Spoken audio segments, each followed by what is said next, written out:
ఆహ్, చాలాసార్లు మన జీవితాల్లో ఆహ్, కష్ట సమయాల్లో నుంచి వెళ్తూ ఉంటాం. ఆ సమయాల్లో మనం దేవుణ్ణి ఎలా ట్రస్ట్ చేయాలి? ఆయన యందల నమ్మిక ఉంచటం అనేది చాలా కష్టంగా అనిపిస్తుంది. ఆయన మార్గాలు మనకు అర్థం కావు. లేకపోతే మనం తొందరపడి ఏదో ఒకటి చేయాలి అనే ఆహ్, టెంప్టేషన్ మనకు కలుగుతది. ఏదో ఒక విధంగా నేను ఆ గమ్యాన్ని చేరుకోవాలి. ఒకసారి ఆహ్, మార్నింగ్ ఎర్లీ మార్నింగ్ ట్రైన్‌కి హైదరాబాద్ వెళ్ళవలసిన పరిస్థితి. అయితే శాతవాహన ట్రైన్ 6:10కి. నేను 5:15 దాటే వరకి ఇంకా నేను గన్నవరంలోనే ఉన్నాను. సో, ఆహ్, బండి అది ఎంత ఫుల్ రైజ్ చేసినా ఆహ్, పరిగెత్తుకుంటా దిగి వెళ్ళి ఆ స్టేషన్‌లో అంతమంది మధ్యలో టికెట్ తీసుకొని రీచ్ అవ్వాలి అనంటే నాకు తెలిసినంత వరకు టైం దాటిపోయినట్లే. సో, ఆ క్యూలో నుంచున్నప్పుడు ఇంకా ముందున్నారు టికెట్ తీసుకోవడానికి. వాళ్ళందరిని దాటుకొని ఎలా ఎళ్ళాలి అనే శోధన. లేకపోతే ఏదో ఒక విధంగా కానీ అందరూ గూడా అదే హడావిడిలో ఉన్నారు. సరే ఆహ్, వెనక్కి వెళ్ళిపోవాలా అని ఆలోచన. కానీ టికెట్ తీసుకొని వెళ్ళినంక నేను వెళ్ళి కూర్చున్నాక ట్రైన్ కదిలిందనమాట. అది నా చేతిలో లేదు. సో, మనం కూడా అనేక సార్లు అపనమ్మిక ద్వారా మన ప్రయత్నాలు చేస్తూ ఏదో ఒక విధంగా మన చేతుల్లో లేని దాని గురించి కూడా మనం ఆరాటపడే సందర్భాలు ఎన్నో ఉంటాయి. ఆదికాండం గత వారం మనం 13వ అధ్యాయాన్ని చూసినప్పుడు అబ్రాహాము తను దేవుని యొక్క పిలుపుని అందుకొని ఆయన వాగ్దానాన్ని పొందుకొని నేను చూపించే దేశానికి నువ్వు వెళ్ళు అబ్రాము, నీవు లేచి వెళ్ళు మరియు నీ ప్రజలను విడిచి వెళ్ళు అని అన్నప్పుడు అబ్రాము విశ్వాసంతో యెహోవా అతనితో చెప్పిన ప్రకారము అబ్రాము వెళ్ళెను. అయితే వెంటనే అక్కడ రాయబడి ఉంది, లోతు అతనితో కూడా వెళ్ళెను. ఆ యొక్క విషయాన్ని ఎందుకు బిల్డ్ చేసుకుంటూ వెళ్ళామనంటే, ఏముంది వెంట తీసుకెళ్ళడంలో తప్పేమున్నది అని మనం అనుకోవచ్చు. కానీ నేను లోతుని వెంట పెట్టుకొని తీసుకొని వెళ్ళటం అనేది దేవుని ఉద్దేశం కాదు అని చెప్పడానికి గల ఉద్దేశం కారణం ఏంటంటే, ఈ ముందు అధ్యాయాల్లో రచయిత అనేక అధ్యాయాలు ఎక్కువగా లోతు గురించి చాలా విషయాలు మనం గమనిస్తాం. 13వ అధ్యాయంలో లోతుకి అబ్రాము పనివారికి వివాదం రావడం, తర్వాత 14వ అధ్యాయంలో ఇవాళ చూడబోయే అధ్యాయంలో ఏ విధంగా లోతు చెరపట్టుకొని తీసుకుని వెళ్ళిపోతారో శత్రు సైన్యాలు, తర్వాత ఆ ముందు అధ్యాయంలో తను ఎంచుకున్న సొదొమ గొమొర్రా ప్రాంతం ఎంత భయంకరమైనదో, అక్కడ తను అక్కడ నివాసం ఉన్నాడు, స్థిరపరచుకున్నాడు. ఆ తర్వాత అక్కడ దేవుని యొక్క ఉగ్రత ఆ పట్టణం మీదకి రావడం, తను పారిపోయి రావడం, తన భార్య ఉప్పుస్తంభంగా అవ్వడం, తర్వాత తన కుమార్తెలను తీసుకుని గుహలోనికి వెళ్ళి అక్కడ మత్తుడై పాపం చేయడం ద్వారా అమోరీయులు, మోయాబీయులు తన సంతానంగా రావడం. దీనంతటినీ చూస్తే లోతుని వెంట పెట్టుకొని తీసుకుని వెళ్ళాడు అనేది ఇక్కడ గ్రంథకర్త అంటే నరేటర్ ఒక ఉద్దేశంతో రాస్తున్నాడు అనేది మనం గమనించవచ్చు. దేవుడు వాగ్దానం చేశారు, ఆయన ప్రామిస్ ఇచ్చారు. కానీ లోతుని వెంట పెట్టుకుని తీసుకుని వెళ్ళడం ద్వారా నీ సంతానాన్ని నేను వృద్ధి చేస్తాను అని దేవుడు చెప్పిన వాగ్దానాన్ని ఎక్కడో అనుమానించాడేమో అని అనిపిస్తుంది. ఈ వయసులో నేను సంతానం కలిగి ఉండటం ఏంటి, నా సంతానం ఈ ఒక దేశంగా అవడం ఏంటి, నా సంతానం ద్వారా భూమిని అంతటినీ దేవుడు ఆశీర్వదించడం ఏంటి, ఇది సాధ్యపడే విషయం కాదు అని లోతు ద్వారా దేవుడు ఒకవేళ మేబీ ఒక ప్లాన్ బి దేవునికి సహకరిద్దాం అని అబ్రాము అనుకున్నట్లుగా మనకు అనిపిస్తుంది. దేవుడు ఈ భూభాగాన్ని అంతటినీ నీకు ఇస్తాను అంటే కరువు వచ్చిన వెంటనే ఐగుప్తులోనికి వెళ్ళడం ద్వారా అక్కడ ఫరోకి ఫరో ద్వారా తను కొంత ఆస్తిని సంపాదించుకోవడం, దానిలో ఐగుప్తీయురాలైన ఆ స్త్రీ రావడం, అనగా హాగరు రావడం, దీనంతట్లో ఫెయిత్‌కి అంటే విశ్వాసానికి ఒక ప్రతీకగా కనిపించే అబ్రహాము కూడా మన వంటి బలహీనుడే అనే విషయాన్ని మన జ్ఞాపకం అవుతా ఉంది.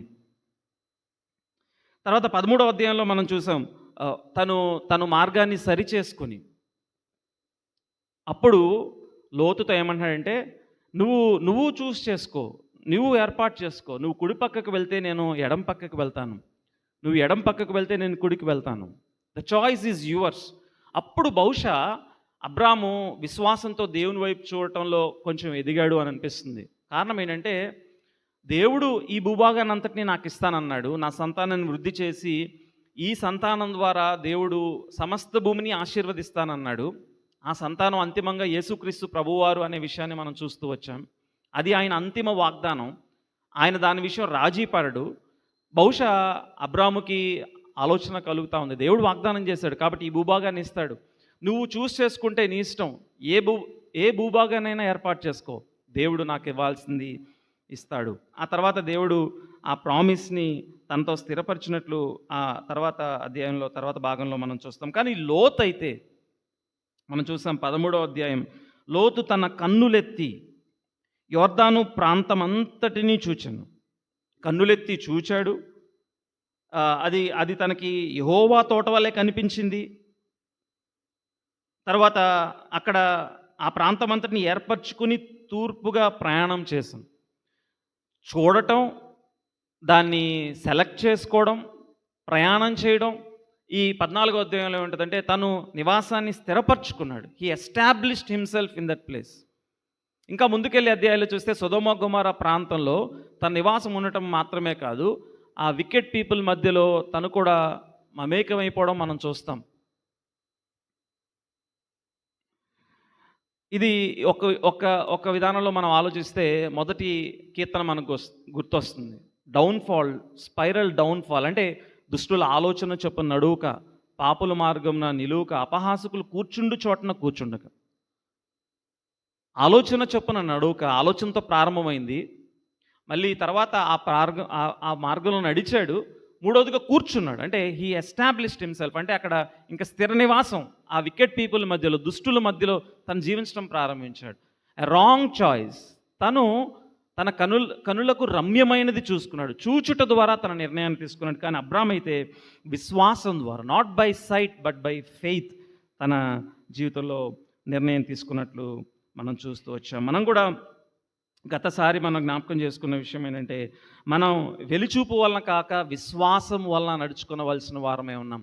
మన ముందు ఉన్న వాడబారని నిత్య స్వాస్థ్యం మన కన్నుల ఎదుట ఉన్నప్పుడు దాని వైపు చూచి ఈ లోకంలో మనం తీసుకునే ప్రతి స్టెప్ ఉండాలి.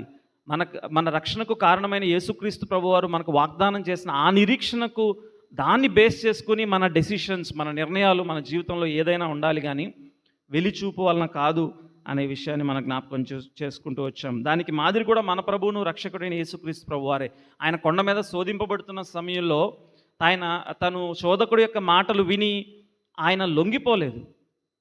దేవునికి తప్ప మరెవ్వరికీ సాగిల పడకూడదని తన తండ్రికి సంపూర్ణంగా విధేయత చూపించాడు. విధేయతకు అర్థాన్ని చూపించారు. 14వ అధ్యాయం 1వ వచనం.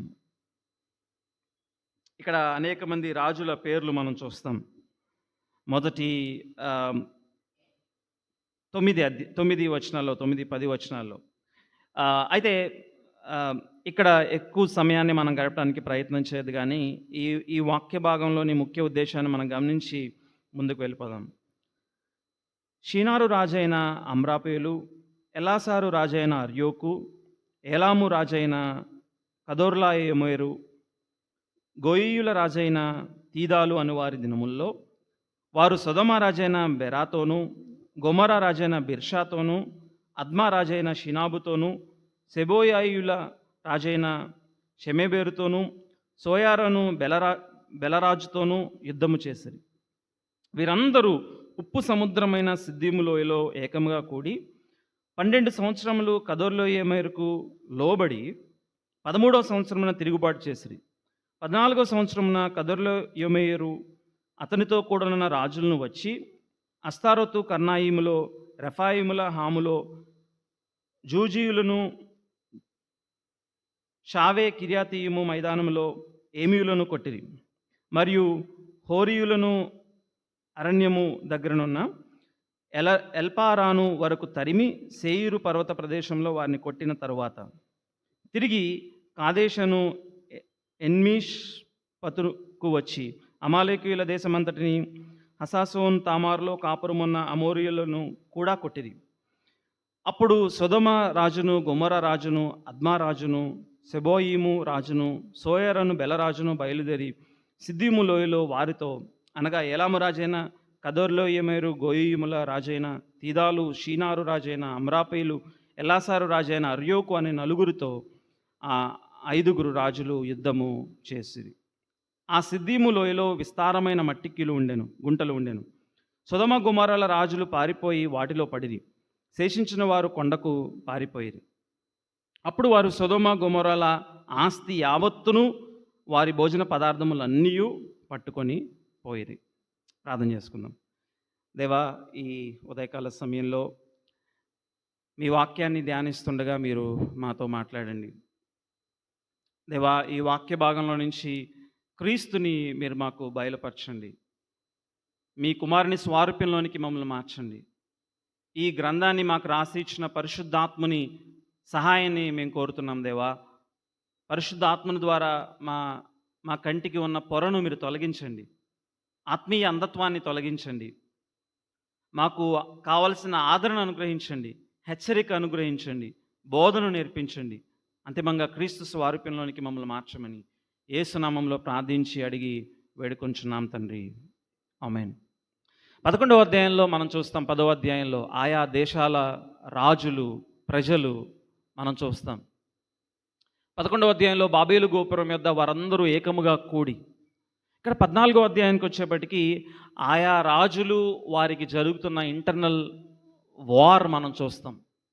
ఇక్కడ ఒక్క మాటలో చెప్పాలంటే 4 రాజులు, తూర్పుకు చెందినటువంటి 4 రాజులు మరొక మృత సముద్రం దగ్గరలో ఉన్నటువంటి 5, ఆ ప్రాంతంలో ఉన్నటువంటి 5 రాజులతో కూడా వారు యుద్ధానికి దిగారు. కారణం ఏంటంటే కదొర్లోయమేరు అనే ఒక రాజు, ఆయన ఈ 5 దేశాలని, లేకపోతే ఈ 5 రాజ్యాలని కూడా ఆయన ఆధీనంలో ఉంచుకొని వారు ఈయనకి లోబడి ఉండాలి. అంటే సంవత్సరానికి లేకపోతే 6 నెలలకు ఒకసారి, లేకపోతే ఆ సమయం వచ్చినప్పుడు ఆయనకి ఆ గిఫ్ట్స్ వాళ్ళు ఇవ్వాలి. వారు ఒక ఆయన రాచరికం కింద ఉన్నటువంటి చిన్న రాజులు. అయితే అక్కడ రాయబడిన విషయం ఏంటంటే వాళ్ళలో ఒకరు సొదొమ గొమొర రాజు కూడా, ఆ రాజులు కూడా వారు ఉన్నారు. ఈ కెదొర్లాయోమెరు అనే రాజు కింద, ఆయన రాచరికం కింద వీళ్ళు చిన్న రాజులుగా ఉన్నారు వారి వారి ప్రాంతాల్లో. 12 సంవత్సరాలు వారు విధేయత చూపించారు. సంవత్సరంలో ప్రతిసారి వెళ్ళి ఆయనకి ఇవ్వాల్సిన ఆ ట్రిబ్యూట్ని, అంటే ఆయనకి ఇవ్వాల్సిన ఆ బహుమానాన్ని ఇచ్చి వారు వచ్చేసేవాళ్ళు. కానీ 12 సంవత్సరాలు విధేయతతో ఉన్నారు. 13వ సంవత్సరం వారు తిరుగుబాటు చేశారు. అంటే ఆయనకి ఇవ్వాల్సిన ట్రిబ్యూట్ వారికి ఇవ్వలేదు. అప్పుడు 14వ సంవత్సరంలో ఈ కదొర్లాయోమెరు అనే రాజు, ఈ సుజేరియన్ అంటే ఈ నాయకుడుగా ఉన్న ఈ రాజు, లేకపోతే రాచరికం చేస్తున్న ఈ రాజు ఏం చేశారంటే మరొక 3 రాజుల్ని సమకూర్చుకొని వీళ్ళందరూ కూడా వెళ్ళి ఆ 5 రాజ్యాల మీద వారు యుద్ధం చేయడం ప్రారంభించారు. ఉప్పు సముద్రం అనే ప్రాంతం దగ్గర యుద్ధం చేయడం ప్రారంభించారు. అయితే మళ్ళీ తిరిగి రెండవసారి ఏం చేశారంటే వీళ్ళు వారి మీద ప్రతీకారం తీర్చుకోవడానికి మనం చూస్తాం 8వ వచనం. అప్పుడు సొదొమ రాజును, గొమొర రాజును, అద్మా రాజును, సెబోయిము రాజును, సోయరు లోయలో వారితో, అనగా ఇక్కడ యుద్ధం జరిగినప్పుడు రెండోసారి ఏం జరుగుతుందంటే ఆ 4తో 5, ఇది చాలా ప్రాముఖ్యమైనది, ఆ 4తో ఈ 5 రాజులు యుద్ధము చేసిరి. అయితే ఆ సిద్దీము లోయలో విస్తారమైన మట్టికీలు ఉండెను. సొదొమ గొమొర్రాల రాజులు పారిపోయి వాటిలో పడిరి. అంటే ఆ సొదొమ గొమొర రాజులు, మట్టికీలు అంటే తార్ లాంటిదన్నమాట, దానిలో పడినప్పుడు వారు ఇరుక్కుపోయారు. శేషించిన వారు పారిపోయారు. అంటే ఈ 5 రాజులు యుద్ధంలో ఓడిపోయారు. వారిలో మనకు ప్రాముఖ్యమైన సొదొమ రాజు, గొమొర రాజు కూడా ఉన్నారు. మీకు అనుకోవచ్చు ఇదంతా ఎందుకు మొదటి విషయం మనం అర్థం చేసుకోవాల్సింది, బైబిల్ ఈజ్ హిస్టారికల్. బైబిల్ చారిత్రాత్మకమైనది, చరిత్రలో జరిగిన విషయాలని. చాలామంది ఏమన్నారంటే, ఇంత స్పష్టంగా డీటెయిల్స్ ఉన్నాయంటే అర్థం ఏంటంటే, ఒక జరగని విషయాన్ని కల్పించి వారు ఈ డీటెయిల్స్ని రాయలేరు. ఆత్మ ప్రేరణ ద్వారా మనకి ఇవ్వబడిన ఈ లేఖనాలు చాలా నమ్మదగినవి అనే విషయాన్ని మొదటగా మనం జ్ఞాపకం చేసుకోవాలి. రెండవది, ఇదంతా ఎందుకు రచయిత చెప్తూ వస్తున్నాడంటే, సొదొమ రాజు కూడా అక్కడ ఇరుక్కుపోయాడు, తను కూడా ఓటమి పాలయ్యాడు.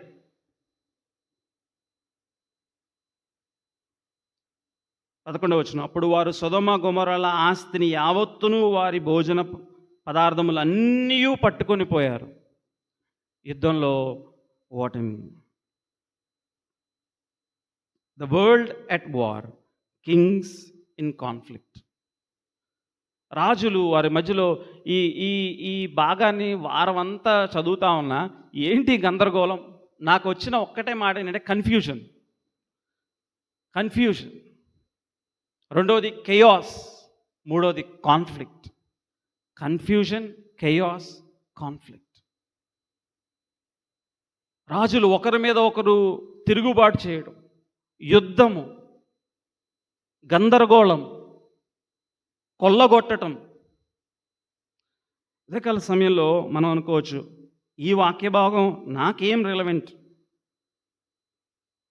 మన చుట్టూ చూస్తే మనం చూస్తున్నది అది కాదా? ప్రపంచ దేశాలకు మధ్యలో ఉన్న యుద్ధాలు, India Pakistan, Afghanistan, US Iran, Israel Palestine, ఇలా చూస్తూ పోతే 130 దేశాలు వారి మధ్య సమాధానం లేదంట. 130 దేశాలు. నేను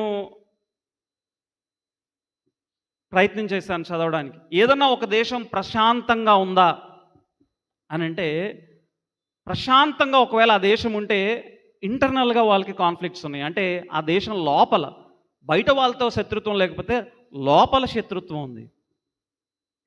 ఒకవేళ ఐస్లాండ్ వంటి దేశం నంబర్ 1లో ఉంది, పీస్ ఇండెక్స్లో నంబర్ 1, అంటే చాలా సమాధానంగా ఉండే దేశం. ఒకవేళ వారి జీవితాల్లోకి, వారి దేశంలోకి వెళ్తే కుటుంబ వ్యవస్థ ఎలా ఉంది? గందరగోళంగా ఉంది. వ్యక్తిగత జీవితాల్లో ఒకవేళ కుటుంబ వ్యవస్థ కూడా బాగానే ఉందనుకుందాం, వ్యక్తిగత జీవితాల్లో పాపం ఏలుబడి చేస్తుంది వారి జీవితాల్లో. కెయాస్, కన్ఫ్యూజన్, కాన్ఫ్లిక్ట్. ఉదయకాల సమయంలో మన జీవితాలను మనం చూసుకున్నట్లయితే ఈ వాక్య భాగం మనకు నేర్పించేది ఏంటంటే, మొదటిగా మనం అర్థం చేసుకునే విషయం ఏంటంటే, దెర్ ఈజ్ కాన్ఫ్లిక్ట్ ఎవ్రీవేర్. సాతానుడు ఎక్కువగా వాడుకునే కాన్ఫ్లిక్ట్ ఏంటంటే కుటుంబ వ్యవస్థను చెరిపివేయడం. దేశాలకు మధ్య అసమాధానం, అది బిగ్ పిక్చర్లో అయితే, దేశం లోపల అంతరంగికమైనటువంటి ప్రాబ్లమ్స్. మన దేశంలో చూస్తే కరప్షన్. గత వారంలో మనం చూసాం కాక్రోచ్ జనతా పార్టీ వాళ్ళు చేసిన ప్రతిఘటన. లేకపోతే పేపర్ లీకేజెస్. కానీ ఇంకా లోపలికి వెళ్ళి చూస్తే కుటుంబ వ్యవస్థలో అవకతవకలు, గందరగోళ పరిస్థితులు. There is conflict everywhere. ఇలాంటి అనిశ్చితమైన ప్రదేశంలో మనం జీవిస్తూ ఉన్నాం. చాలా గందరగోళాన్ని మన జీవితంలో అనుభవిస్తూ ఉంటాం. అందుకే ఇలాంటి సందర్భంలో మనం దేవుణ్ణి ట్రస్ట్ చేయడం సాధ్యపడుతుందా? Is it possible to trust God completely in the midst of conflict and confusion? వ్యక్తిగతంగా ఒక్కసారి మీ జీవితాలను మీరు పరిశీలించుకుంటే, బహుశా ఈ సమయంలో ఒక్కొక్కరికి ఒక గందరగోళ పరిస్థితిలో ఉండొచ్చు. మేబీ రిలేషన్షిప్ కాన్ఫ్లిక్ట్, సంబంధాల పరంగా ఒక గందరగోళం కావచ్చు. లేకపోతే చిన్న బిడ్డలైతే వారి స్టడీస్లో, అమ్మో నేను ముందుకు రీచ్ అవ్వగలనా లేదా, నా తల్లిదండ్రులకి నేను ఏం లెక్క చెప్పాలి, నేను వాళ్ళ గోల్స్ని రీచ్ అవ్వగలనా లేదా, లేకపోతే ఉద్యోగం చేస్తున్న వాళ్ళకి నా టార్గెట్స్ నేను రీచ్ అవ్వగలనా లేదా. There is conflict and confusion everywhere. There is chaos everywhere. అలాంటి సందర్భంలో దేవుని ఎడల అచంచలమైన విశ్వాసం ఉంచటం సాధ్యపడుతుందా? Is it possible? మరొక విషయాన్ని మనం చూస్తే ఈ రాజుల పేర్లన్నీ చెప్తా ఉన్నప్పుడు మనకు అర్థమయ్యేది ఏంటంటే, ఇదే వాక్య భాగంలో దేవుని యొక్క ఉన్నతమైన ఒక లక్షణాన్ని రచయిత మన ముందు ఉంచడానికి ప్రయత్నం చేశాడు. అదేంటంటే ఆయన ఆల్మైటీ గాడ్. అంటే ఒక మాటలో చెప్పాలంటే ఆయన రాజై ఉన్నాడు. ఈ రాజులందరూ వారి వారి సామర్థ్యం కొద్దీ వారి వారి చిన్న రాజ్యాలను ఏలడం కోసం ప్రయత్నం చేస్తున్నారు, వారి యొక్క ఉనికి కోసం ప్రయాసపడుతున్నారు. కానీ there is a sovereign king. ఈ విషయాలన్నిటినీ నడిపిస్తున్నటువంటి, లేకపోతే సార్వభౌముడై సమస్తానికి అధిపతి అయి పైన చూస్తున్నటువంటి ఒక రాజు ఉన్నాడు. ఆయన తన సింహాసనం మీద ఆసీనుడై ఉన్నాడు అని మనం అర్థం చేసుకోవాలి. ఈ చిన్న చిన్న కింగ్స్ని చూస్తున్నప్పుడు మనకు అర్థం అవ్వాల్సింది ఏంటంటే అసలైన రాజు ఉన్నాడు కదా. కానీ ఇప్పటికైతే the world at war, kings in conflict, confusion, chaos. 12వ వచనం. మరియు అబ్రాము సహోదరుని కుమారుడైన లోతు సొదొమలో కాపురముండెను గనుక అతనిని అతని ఆస్తిని పట్టుకొని పోగా తప్పించుకున్న ఒకడు వచ్చి హెబ్రీయుడైన అబ్రామునకు ఆ సంగతి తెలిపాను. అప్పుడు అతడు ఎష్కోలు సహోదరుడును ఆనేరు సహోదరుడైన మమ్రేయను అమోరీయుని ఏలను వనములో కాపురముండెను. వీరు అబ్రాముతో నిబంధన చేసుకున్నవారు. ఇక్కడ ఇప్పుడు రచయిత మెయిన్ పాయింట్ దగ్గరికి వస్తున్నాడు. ఇదంతా ఈ సంఘర్షణలన్నీ తెలియజేసి ఈ రాజులు ఒకరి మీద ఒకరు, ఇదంతా కారణం ఏంటంటే 12వ వచనము, అబ్రాము అతని సహోదరుని కుమారుడైన లోతు సొదొమలో కాపురముండెను. ఈ సొదొమ రాజు చెరపట్టబడినప్పుడు సొదొమ రాజుతో పాటు ఆయన జనాంగం అంతయు, ఆయన ఆస్తి అంతయు వారు కొల్లగొట్టుకుని తీసుకుని వెళ్ళిపోయారు ఆ రాజులు. ఇక్కడ కాపురముండెను అనే పదం వాడబడింది. అక్కడ హీబ్రూలో చాలా లోతైన పదం. అదేంటంటే ఇంకా తను తన సింహాసనాన్ని, తన రాజ్యాన్ని అక్కడ స్థాపించేసుకున్నాడు, లేకపోతే పాతుకుపోయాడు అనే భావంతో. మొదటగా చూశాడు, మనం చూసాం 13వ అధ్యాయంలో. తర్వాత ఆ మార్గంలో వెళ్ళాడు. ఇక్కడికి వచ్చే సమయానికి ఆ సమయంలో అక్కడ కాపురముండెను గనుక అతనిని అతని ఆస్తిని పట్టుకొని పోగా తప్పించుకున్న ఒకడు వచ్చి, లోతు ఆస్తిని తీసుకుని వెళ్ళిపోయారు, అతనిని కూడా తీసుకుని వెళ్ళిపోయారు. తప్పించుకున్న ఒకడు వచ్చి హెబ్రీయుడైన అబ్రామునకు ఆ సంగతి తెలిపాను. ఇక్కడ మనం జ్ఞాపకం చేసుకోవాల్సిన రెండో విషయం ఏంటంటే ద కాస్ట్ ఆఫ్ కాంప్రమైజ్. లోతు రాజీ పడ్డాడు, దానికి వెలను చెల్లిస్తూ ఉన్నాడు. ఈ విషయం హెబ్రీయుడైన అబ్రామునకు, హెబ్రీయుడు అనగా అన్యజాతీయుడు, హెబ్రీయుడు అనగా బయట నుంచి వచ్చినవాడు, హెబ్రీయుడు అనగా ఎబేరు సంతానం నుంచి చెందినటువంటి అబ్రాము ఈ విషయాన్ని అర్థం చేసుకున్నప్పుడు తను అనుకోవాల్సింది, అబ్బా మంచిగా జరిగింది లోతు, నువ్వేం నిర్ణయం తీసుకున్నావు, నువ్వు తీసుకున్న నిర్ణయానికి నువ్వు పర్యవసానం అనుభవించాల్సిందే. చాలాసార్లు మన తల్లిదండ్రులు కూడా అలాగే చెప్తారు కదా, అరే నేను చెప్పాను నువ్వు వినొద్దని నువ్వు తీసుకున్నావు కాబట్టి నువ్వు సఫర్ అవ్వు అంతే. లేకపోతే చాలామందికి మనం చెప్తూ ఉంటాం, అరే నేను చెప్తానే ఉన్నా, నువ్వు అదే రూట్లో వెళ్ళావు. చూసావు ఏం జరిగిందో. అబ్రాముకి ఈ విషయాన్ని తెలిసినప్పుడు తను ఏం చేశాడు, ఆ సంగతి తెలిపాను. అప్పుడు అతడు ఎష్కోలు సహోదరుడును ఆనేరు సహోదరుడైన మమ్రేయను అమోరీని ఏలను వనములో కాపురముండెను. వీరు అబ్రాముతో నిబంధన చేసుకున్నవారు. అబ్రాము కూడా కాపురం ఉన్నాడు అని తెలుగులో రాయబడింది, కానీ హెబ్రూలో ఏమని రాయబడిందంటే అతను టెంట్ వేసుకున్నాడు. కేవలం తాత్కాలికమైన నివాసమే.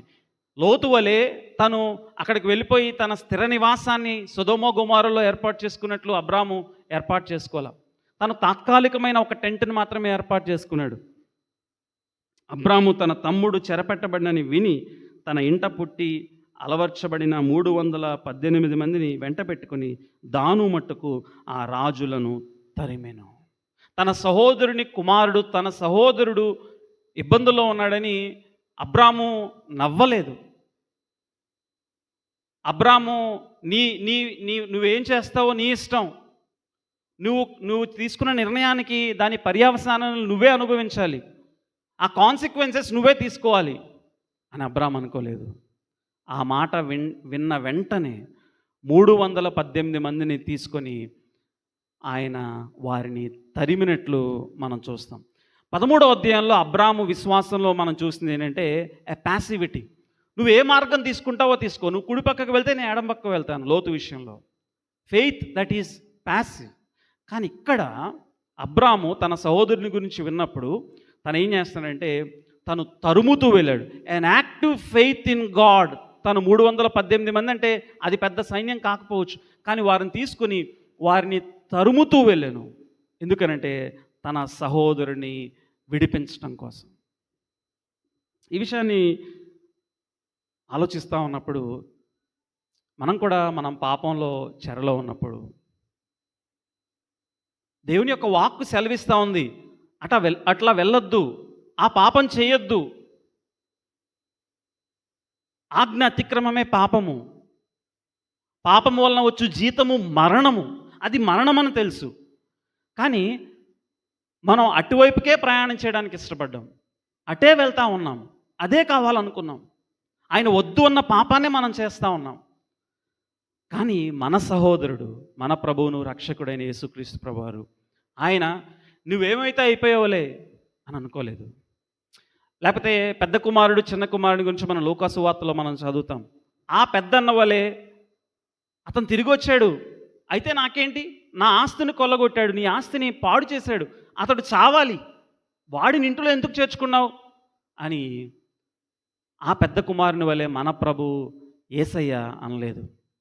మనం ఇంకనూ పాపులమై ఉండగా ఆయన మన నిమిత్తమై తన ప్రాణాన్ని పెట్టి తన ఆస్తిలో మనకు భాగాన్ని ఇచ్చాడు, అనగా నిత్యత్వంలో మనకి భాగాన్ని అనుగ్రహించాడు. అబ్రాము వలె లోతు నిమిత్తమై ఆయన పరిగెత్తుకుంటూ వెళ్ళిన విధానంలో మన ప్రభువును రక్షకుడు అయిన యేసుక్రీస్తు ప్రభువారు ఆయన తండ్రితో కూడా ఉండుట విడిచిపెట్టకూడని భాగ్యమని ఎంచుకొనక తను తాను రిక్తునిగా చేసుకొని ఆయన ఈ లోకంలోనికి వచ్చి ప్రాణము పెట్టినంతగా, అనగా శిలువ మరణం పొందినంతగా తను తాను అప్పగించుకున్నాడు.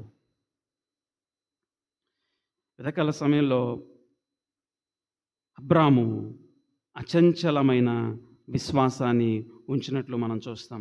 The call to courageous faith.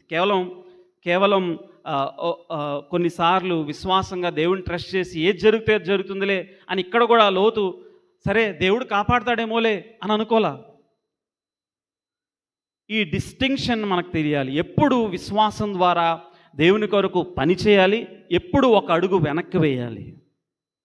అబ్రాము జీవితంలో చాలా స్పష్టంగా మనం చూస్తాం. మన ప్రభువును రక్షకుడైన యేసుక్రీస్తు ప్రభు వారైతే ఇంకొక ఎత్తు ముందుకు వెళ్ళి మనం ఇంకనూ పాపులమై ఉండగా, ఉదయకాల సమయంలో ఇంకా ఎవరైనా ఆ పాప స్థితిలోనూ ఉన్నట్లయితే నువ్వు అర్థం చేసుకోవాల్సిన విషయం ఏంటంటే నీ నిమిత్తమై యేసుక్రీస్తు ప్రభు వారు ఈ లోకంలోనికి వచ్చారు.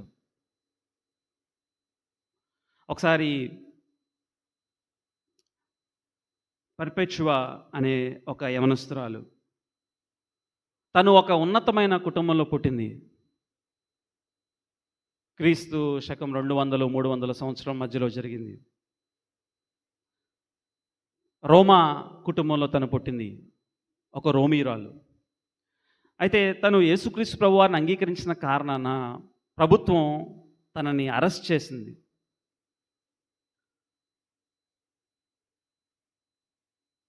తనని మరణానికి అప్పగించడానికి సిద్ధపడతా ఉన్నారు. అప్పుడు పర్పెచువా యొక్క తండ్రి, ఇంకా నువ్వు బాప్టిజం తీసుకోవడం ఎందుకు, నీ విశ్వాసాన్ని విడిచిపెట్టి అని ప్రాధేయపడ్డాడు. నీ ప్రాణం పోతుంటే బాప్తిస్మం తీసుకొని ఇంకేం చేస్తావు, సంఘంలో చేర్చబడి ఇంకేం చేస్తావు. అప్పుడు అక్కడ ఉన్నటువంటి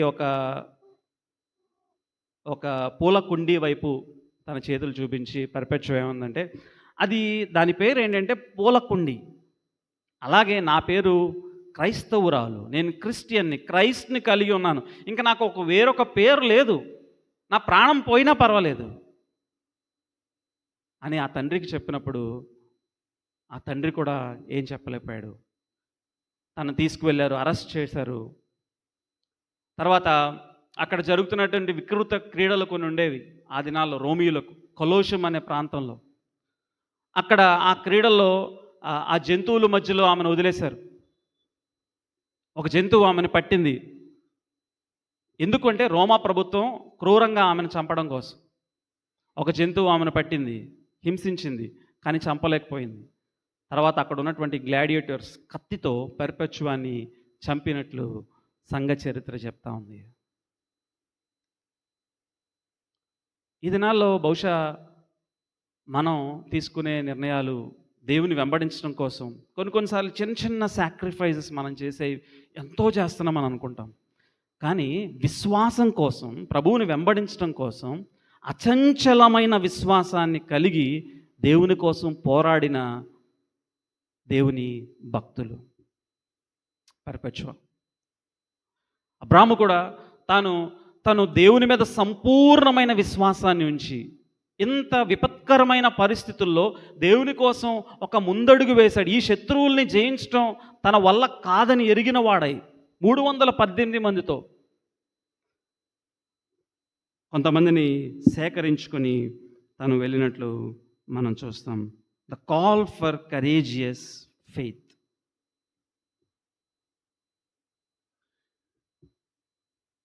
ఈ ఉదయకాల సమయంలో నీ విశ్వాస జీవితంలో నువ్వు ఎలా ఉన్నావు? నీ విశ్వాస జీవితంలో రాజీ పడిపోతా ఉన్నావా? చిన్న చిన్న విషయాల గురించి రాజీ పడిపోతా ఉన్నావా? అమ్మో, నన్ను గురించి వాళ్ళేమనుకుంటారో,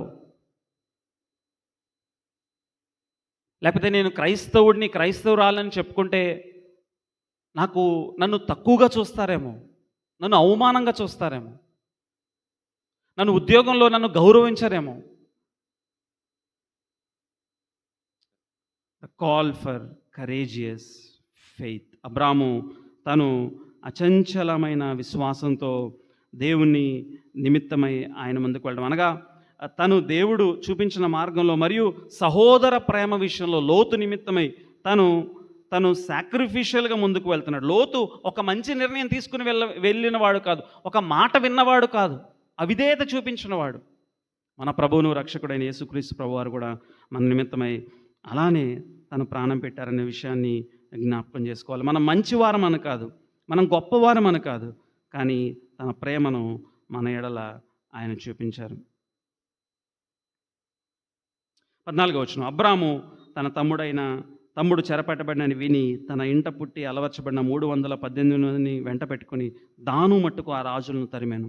రాత్రి వేళ అతడును అతని దాసులను వానికి ఎదురుగా మనలు తీర్చి వారిని కొట్టి దమస్కునకు ఎడమ తట్టునున్న హోబా మట్టుకు తరిమి ఆస్తి యావత్తు తిరిగి తెచ్చి తన తమ్ముడైన లోతును అతని ఆస్తిని, స్త్రీలను, ప్రజలను తిరిగి తీసుకొని వచ్చాను.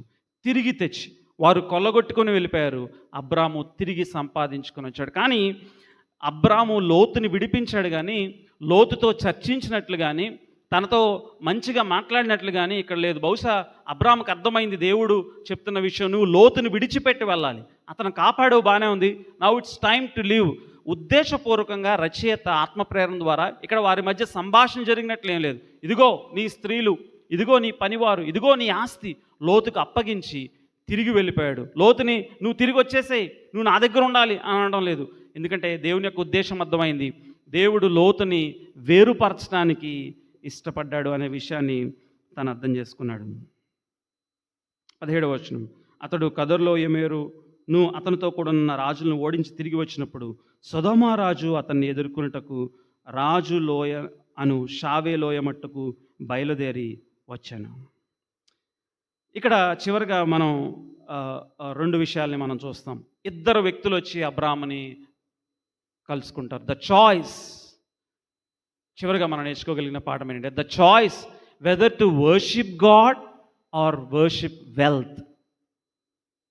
Choice between worship and wealth. యుద్ధంలో గెలిచినటువంటి అబ్రాము దగ్గరకు ఇక్కడ ఎవరు వచ్చారంటే సొదొమ రాజు వచ్చాడు. వచ్చి నీకు వందనాలు, నువ్వు మమ్మల్ని విడిపించావు, మా శత్రువుల చేతిలో నుంచి నువ్వు మమ్మల్ని విడిపించావు అని చెప్పడానికి రాలేదు. అతను మాట్లాడిన మాటలు ఏంటంటే, మరియు తిరిగి వచ్చినప్పుడు సొదొమ రాజు అతను ఎదుర్కొన్నటకు రాజులోయ అను షావే లోయ మట్టుకు దిగి వచ్చాను, బయలుదేరి వచ్చాను. కింద ఏమన్నాడంటే 21వ వచనంలో, సొదొమ రాజు మనుషులను నాకిచ్చి ఆస్తిని నీవే తీసుకున్నామని అబ్రాముతో చెప్పగా, ఆయన వచ్చి చెప్పవచ్చింది ఏంటంటే, సొదొమ రాజు ఇదిగో ఆ కదొర్లయోమరు అనే రాజు నుంచి మమ్మల్ని విడిపించావు. ఇప్పుడు మేము చక్కగా మా ఆస్తిని మాకు వచ్చేసింది. మా ప్రజలు కూడా విడిపించబడ్డారు. నీకు వందనాలు, నీకేం కావాలో తీసుకో, నీకు మేము లోబడి ఉండటం అనడం లేదు. ఇదిగో ప్రజలను నాకు ఇచ్చే, ఆస్తిని నువ్వు తీసుకో. నువ్వు నాకేమిస్తావు? What will you give? నీకు డబ్బులు కావాలా? ఆస్తి తీసుకో, నాకు ప్రజల్ని ఇచ్చేయి. ఒకవైపు వెల్త్ ఆహ్వానిస్తుంది అబ్రాముని.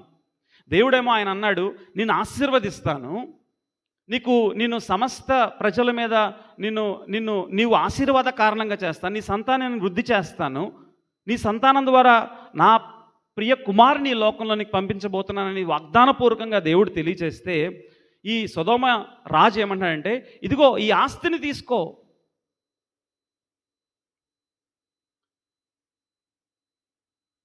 గెలిచి వచ్చిన తర్వాత ఒక విధంగా అబ్రాము ఆ ఆస్తికి వారసుడు. ఎందుకంటే తను కొల్లగొట్టిన సొమ్ము.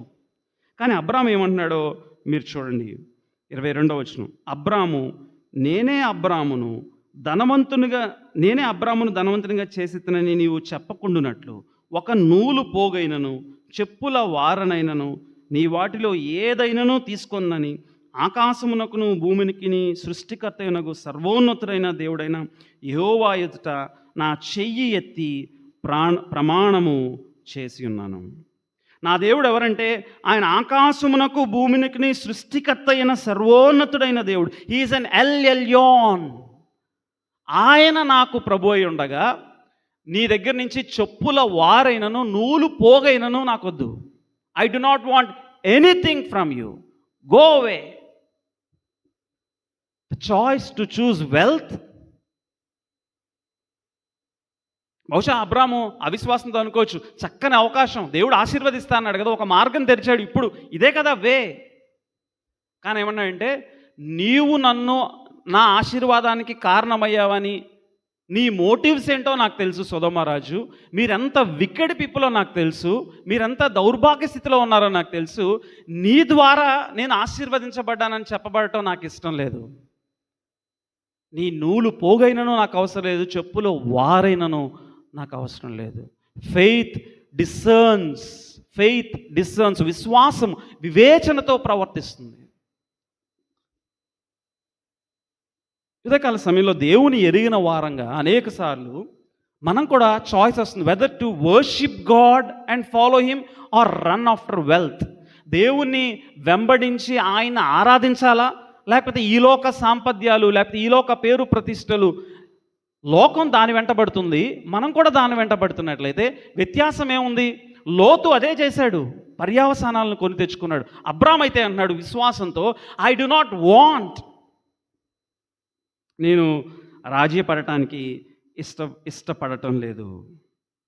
ఎందుకనంటే నా దేవుడు ఆయన ఆకాశమునకును భూమికి సృష్టికర్తయును సర్వోన్నతుడును ఆయన దేవుడైన యెహోవా ఎదుట నా చెయ్యి ఎత్తి ప్రమాణము చేసినాను. సొదొమరాజు, గో, తీసుకుని వెళ్ళు, నీ ఆస్తి ఏం చేసుకుంటావు నీ ఇష్టం. అవసరమైతే ఇక్కడ ఉన్న ఇతర రాజులు ఉన్నారు కదా, వాళ్ళకి ఇచ్చుకో. నన్నైతే నా దేవుడు ఆశీర్వదిస్తాడు. నూతన నిబంధన విశ్వాసులంగా మనకి వాగ్దానం చేయబడింది భౌతికమైన ఆశీర్వాదాలు కాదు, కానీ మనం కూడా మన ప్రభువును రక్షకుడైన యేసుక్రీస్తు వైపు చూచుచు రాబో నిత్య స్వాస్థ్యం వైపు మన కన్నులు ఉండాలి. Our eyes must be on the eternal inheritance.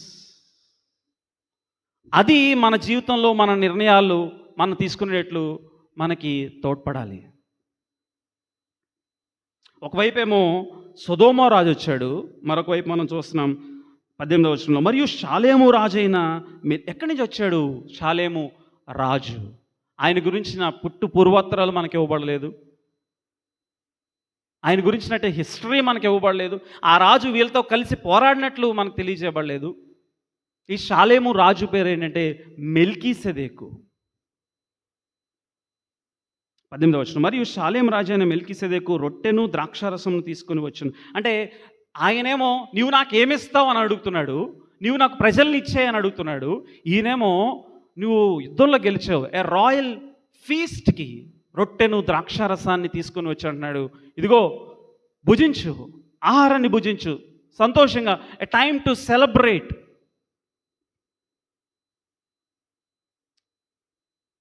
మరి ఒక రాయబడింది, అతడు సర్వోన్నతుడగు దేవునికి యాజకుడు. ఈయన రాజు అయి ఉన్నాడు, కానీ యాజకుడు అంట. He's a king and also a priest. ఆయన సర్వోన్నతుడగు యాజకుడు, దేవునికి యాజకుడు. అప్పుడు అతడు అబ్రామును ఆశీర్వదించి, ఆకాశమునకు భూమికిని సృష్టికర్తయును సర్వోన్నతుడైన దేవుని వలన అబ్రాము ఆశీర్వదింపబడును గాక అని ఒక ట్రూత్ చెప్తున్నాడు. అదేంటంటే, నువ్వు ఆశీర్వదింపబడతావు అబ్రాము. ఈ విషయాన్ని అప్పుడే విన్న తర్వాత సొదొమ తను స్పందించాడు. నీ ఆశీర్వాదానికి కారణం నీ శక్తి సంపద్యాలు కాదు, నీ సామర్థ్యం కాదు, సర్వోన్నతుడగు దేవుడు నిన్ను ఆశీర్వదిస్తాడు. L Elyon will bless you.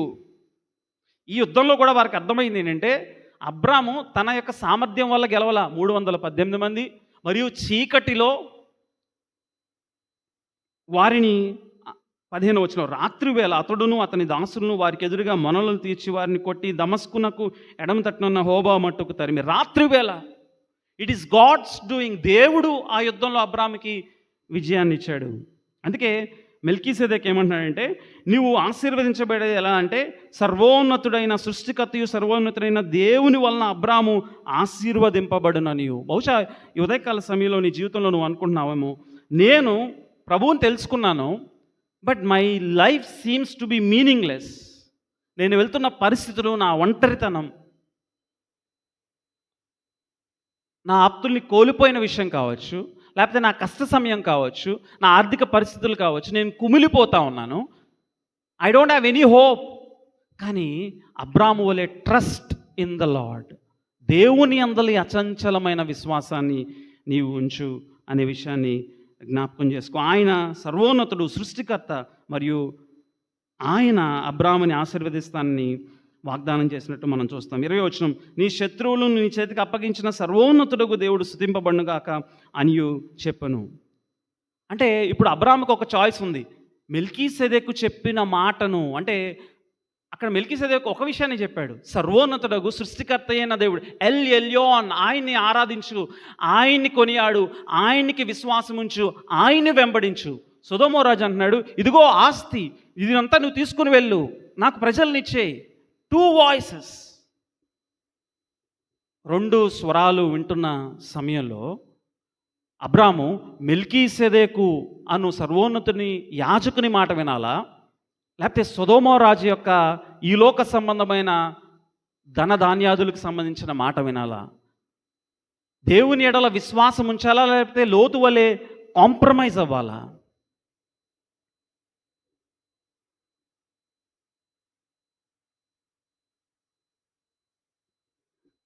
నూట 10వ కీర్తనలో ఈ మెల్కీసెదెకు గురించి ఏం రాయబడిందంటే, 110వ కీర్తనలో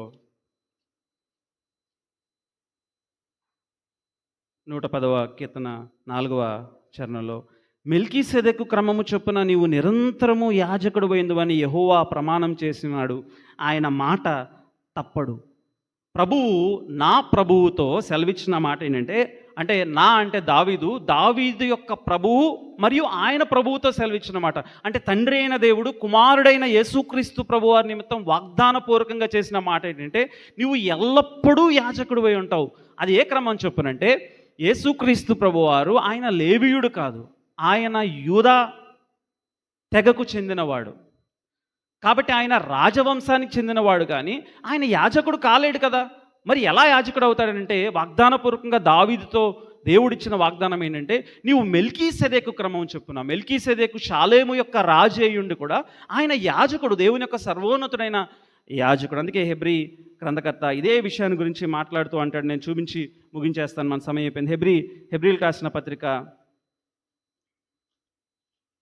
7వ అధ్యాయం 1వ వచనం, రాజులను సంహారం చేసి తిరిగి వచ్చుచున్న అబ్రహామును ఎవడు కలుసుకొని అతన్ని ఆశీర్వదించునో, ఎవనికి అబ్రహాము అన్నిటిలో 10వ వంతు ఇచ్చునో, ఆ షాలేము రాజును మహోన్నతుడగు దేవుని యాజకుడైన మెల్కీసెదెకు నిరంతరము యాజకుడిగా ఉన్నాడు. అతని పేరు మొదట నీతికి రాజునియు, తర్వాత సమాధానపు రాజునియు అర్థం ఇచ్చినట్టు షాలేము రాజుని అర్థం. అతడు తండ్రి లేనివాడును, తల్లి లేనివాడును, వంశావళి లేనివాడును, జీవితకాలమునకు ఆది అయినను జీవమునకు అంతమైన లేనివాడనై ఉండి దేవుని కుమారుని పోలి ఉన్నాడు. ఇతను ఎంత గనుడో చూడి. మూల పురుషుడైన అబ్రహాము అతనికి కొలగొన్న శ్రేష్టమైన వస్తువులో 10వ వంతు ఇచ్చెను.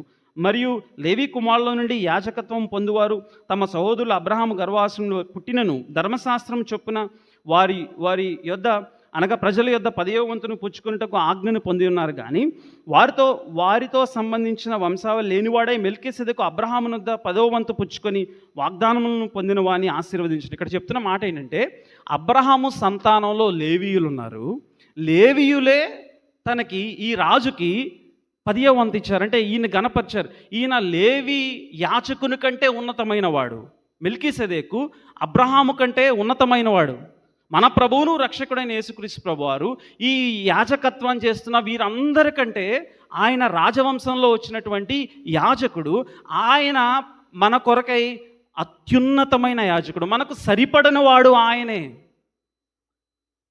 He is the priest who is enough and sufficient. యుద్ధకాల సమయంలో మనకి ఇంక ఎవరూ మధ్యవర్తి అవసరం లేదు. నీ దేవునితో యేసుక్రీస్తు ప్రభువారు అని మధ్యవర్తి ఒక్కడు చాలు. ఆయన యాజకుడు. మెల్కీసెదెకు అతని యొద్దకు వచ్చినప్పుడు అతన్ని గౌరవించాడు, అతనికి 10వ వంతు ఇచ్చాడు, యాజకుడిగా గుర్తించాడు.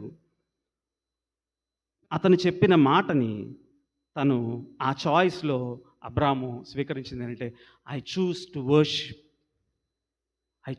వర్షిప్ ఎల్ ఎల్యోన్, సర్వోన్నతుడైన దేవుడు ఈ ఉదయకాల సమయంలో మన ప్రభును రక్షకుడైన యేసుక్రీస్తు ప్రభువారు దేవుని యొక్క మహోన్నతమైన శక్తిని మనకు కనపరిచాడు. ఆయన మనకుండగా లోకంలో మరి ఏది మనకు అవసరం లేదు. He is our inheritance. ఆయనే మనకు స్వాస్థ్యము. ఉదయకాల సమయంలో నీవు ఆయన్ని కలిగి ఉన్నావా? ప్రభు బల్లకు సిద్ధపడుతున్న మనము రొట్టెను ద్రాక్షరసమును ఆయన నల్లగొట్టబడిన శరీరానికి మరియు ఆయన చిందించిన రక్తానికి సాదృశ్యమైన ద్రాక్షరసమును పుచ్చుకొనబోతున్న మనము పరీక్షించుకుందాం, పరిశీలన చేసుకుందాం మన జీవితాన్ని. What choice are you taking? The choice of worship or the choice of wealth? ఈ లోకం కాన్ఫ్లిక్ట్స్లో ఉంది, కన్ఫ్యూజన్లో ఉంది, కేయాస్లో ఉంది, రాజులు, గందరగోళాలు. బహుశా మన ఇంటిలో, కుటుంబంలో, నా హృదయంలో గందరగోళం. లోతు వలె చెరలోనికి వెళ్ళిపోయి ఉన్న సమయంలో మన పాపం ద్వారా, అపరాధముల ద్వారా క్రీస్తు ఆయన మన నిమిత్తమై ద కాల్ ఆఫ్ ఒబీడియన్స్ ఆయన చూపించి, అబ్రాము విశ్వాసాన్ని ప్రకటించి ఆయన చూస్ చేసుకున్న మార్గం ఏంటంటే వర్షిప్. అందుకే ఒక భక్తుడు ఏమంటాడంటే, మన అల్టిమేట్ గోల్ ఏంటంటే పరిచర్య చేయడమో, లేకపోతే పేరు ప్రఖ్యాతులు సంపాదించుకోవడమో మరొకటి కాదు. Worship is the ultimate priority. మన జీవితంలో దేవుణ్ణి ఆరాధించగలరు. దేవుణ్ణి ఆరాధించడం అంటే కేవలం మనం పాటల ద్వారా తన్మయత్వం పొందటం భాగమైంది. అంటే it is good to enjoy God through singing hymns. వాక్యం వినటం ద్వారా దేవుణ్ణి ఆరాధించటం.